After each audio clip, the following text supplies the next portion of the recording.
നമസ്കാരം. തന്നെ തനിച്ചാക്കി കുടുംബത്തിലുണ്ടായിരുന്ന എല്ലാവരെയും ഉരുളെടുത്തപ്പോൾ ആ വേദന അഭിജിത്തിന് താങ്ങാവുന്നതിനും അപ്പുറമായിരുന്നു. തൻ്റെ ചേച്ചിയുടെ മൃതദേഹം ചിതയിലേക്കെടുക്കുമ്പോൾ പൊട്ടിക്കരഞ്ഞ അഭിജിത്തിൻ്റെ മുഖം കണ്ടുനിന്നവരെയും വേദനിപ്പിച്ചു. മുണ്ടക്കൈ പുഞ്ചിരിമുട്ടം കല്ലിങ്കൽ വീട്ടിൽ സുബ്രഹ്മണ്യൻ്റെയും ബബിതയുടെയും മകനാണ് അഭിജിത്ത്. കുടുംബത്തിലുള്ളവരെയെല്ലാം ഈ ദുരന്തം കൊണ്ടുപോയി. ഇനി അവശേഷിക്കുന്ന ഏകയാളാണ് അഭിജിത്ത് എന്ന കുഞ്ഞോട്ടൻ. സുബ്രഹ്മണ്യനെയും ബബിതയും മറ്റ് രണ്ട് മക്കളായ ഗ്രീഷ്മ, ഗിരിജിത്ത് എന്നിവരെ മുണ്ടക്കൈയിലുണ്ടായ രണ്ടാമത്തെ ഉരുൾപൊട്ടലാണ് കാണാതായത്. സുബ്രഹ്മണ്യൻ്റെയും ഗ്രീഷ്മയുടെയും മൃതദേഹങ്ങളാണ് ഇതുവരെ കിട്ടിയത്. സുബ്രഹ്മണ്യൻ്റെ അമ്മ തായ്ക്കുട്ടിയെക്കുറിച്ചും വിവരമില്ല. ഇന്നലെ മേപ്പാടി ശ്മശാനത്തിൽ പൊട്ടിക്കരഞ്ഞുകൊണ്ടാണ് ചിതയ്ക്ക് തീ കൊളുത്താൻ അഭിജിത്ത് എത്തിയത്. അതിനു മുൻപ് ഒരു കാര്യം അഭിജിത്ത് ആവശ്യപ്പെട്ടു. ചേച്ചിയുടെ മുഖം ഒന്ന് കാണണം. ആരും ആദ്യം തയ്യാറായില്ല. ഒടുവിൽ അവർ അഭിജിത്തിന് വേണ്ടി ഗ്രീഷ്മയുടെ മുഖത്തെ വെള്ളത്തുണി മാറ്റി. ചേച്ചിയുടെ മുഖം ഒരു നോക്ക് കണ്ട് അഭിജിത്ത് വീണ്ടും അലറിക്കരഞ്ഞു. എൻ്റെ ചേച്ചിയുടെ മുഖം ഇങ്ങനെയല്ലായിരുന്നു. ഗ്രീഷ്മയുടെ അന്ത്യകർമ്മങ്ങൾക്ക് അഭിജിത്തിനൊപ്പം നിന്നത് ചെറിയച്ഛൻ്റെ മകൻ പ്രണവാണ്.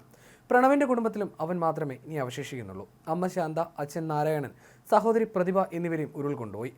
അതേസമയം കാണാതായവർക്കുള്ള തെരച്ചിൽ 5-ാം ദിവസമായി ഇന്നും തുടരും. ദുരന്തത്തിൽ ഇതുവരെ 340 പേരാണ് മരിച്ചത്. 206 മൃതദേഹങ്ങളും 134 ശരീരഭാഗങ്ങളും ഇതിനോടകം കണ്ടെടുത്തു. സർക്കാർ കണക്കുകൾ അനുസരിച്ച് 210 മരണം സ്ഥിരീകരിച്ചിട്ടുണ്ട്. തിരിച്ചറിയാൻ കഴിയാത്ത 74 മൃതദേഹം ഇന്ന് പൊതുശ്മശാനങ്ങളിൽ സംസ്കരിക്കും. 206 പേരെയാണ് ഇനി കണ്ടെത്താനുള്ളത്. മുണ്ടക്കൈയും പുഞ്ചിരിമട്ടവും കേന്ദ്രീകരിച്ചാകും ഇന്ന് തെരച്ചിൽ. റഡാറുള്ള ആധുനിക സംവിധാനങ്ങൾ തെരച്ചിലിനെത്തിച്ചിട്ടുണ്ട്. 86 പേർ ആശുപത്രികളിൽ ചികിത്സയിൽ തുടരുന്നുണ്ട്.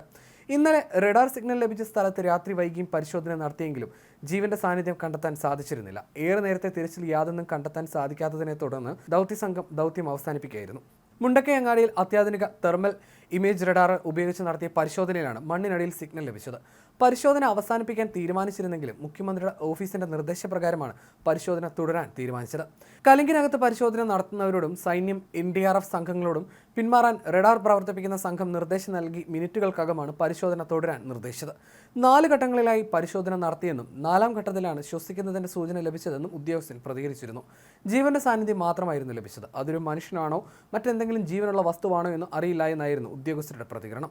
ഒരു കടയിരുന്ന സ്ഥലത്താണ് സിഗ്നൽ കാണിച്ചത്. ഇതനുസരിച്ച് കട നിന്നിരുന്ന സ്ഥലത്തെ മണ്ണും കോൺക്രീറ്റ് ഭാഗങ്ങളും മാറ്റിയാണ് പരിശോധന നടത്തിയത്.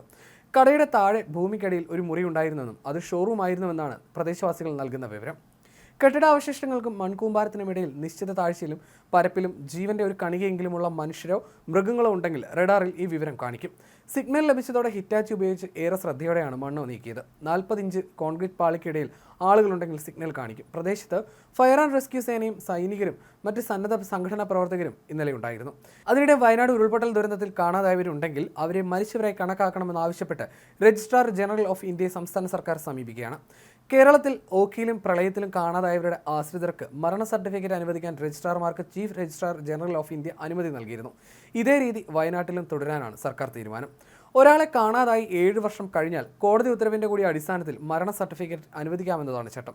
അത് സ്വാഭാവിക സാഹചര്യത്തിലാണ്. എന്നാൽ മുണ്ടക്കൈയിലും ചൂരൽമലയിലും ജീവൻ നഷ്ടമായവർ തിരിച്ചെത്താനുള്ള സാധ്യത കുറവാണ്. ചാലിയാറിൽ നിന്നും കിട്ടിയ ശരീരഭാഗങ്ങൾ നൽകുന്ന സൂചനയും അതാണ്. അതുകൊണ്ടാണ് സർക്കാർ ഇത്തരമൊരു നീക്കം നടത്തുന്നത്. 200-ലധികം പേരെ ഇനിയും മുണ്ടക്കൈയിലും ചൂരൽമലയിലുമായി കാണാനുണ്ട്. ഇവരെ കണ്ടെത്താനുള്ള നടപടികളും പുരോഗമിക്കുകയാണ്. ഇത് തീർന്ന ശേഷമാകും പിന്നീട് കാണാനില്ലാത്തവരെ മരിച്ചവരായി പ്രഖ്യാപിക്കുക.